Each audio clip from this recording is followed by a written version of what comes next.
Personally, sa New Era, mas gugustuhin ko sana makabalik sina Erica, Marian, even si Jam Jam bilang mga winners representative ng New Era.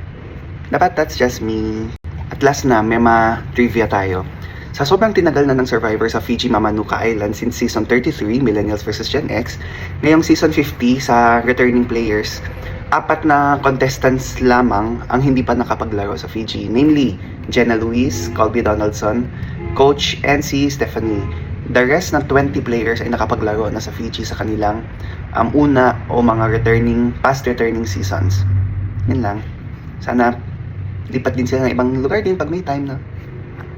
If Survivor 50 is truly a representation of all 25 years, here's what I would do. Kung may naman ako, kung production ako, who should I cast for 24 people season? So they can do season 1 to 10, 5 players, 11 to 25 players, 21 to 35 players, 31 to 45 players, and in the New Era, 4 players to keep the 24-person cast. And then in those 5 players per 10 seasons, they could have 1 or 2 memorable pre-mergers, 1 to 2 memorable jury members, and 1 winner in those 10s, just to keep things interesting. And I don't think the fans can argue with that, since it truly represents the all eras of Survivor. But that's just me. Kaya lang naman may ganung backlash, kasi siguro nagalit yung mga tao na 1 dosena talaga sa New Era, tapos 1 dosena sa Old Era, so napaka-imbalance ng pagpipilian.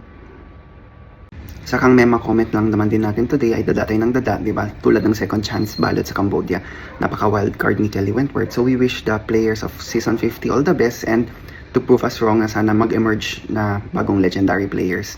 Ang iba sa mga New Era, pwede naman mga Old Era players, iba biglang prove us wrong na bakit silang karapat-dapat na pinili ni Survivor Production. Yun lang, good luck. Sa kahit ano namang pag-criticize, pagko-comment, panoorin pa rin naman natin. At mas pinakamahalaga, ang pag-iipon at bibili pa rin tayo ng mga buffs na wala din naman tayong say kasi nakatira tayo sa third world country na Pilipinas sa pagpili ng tribe colors and designs.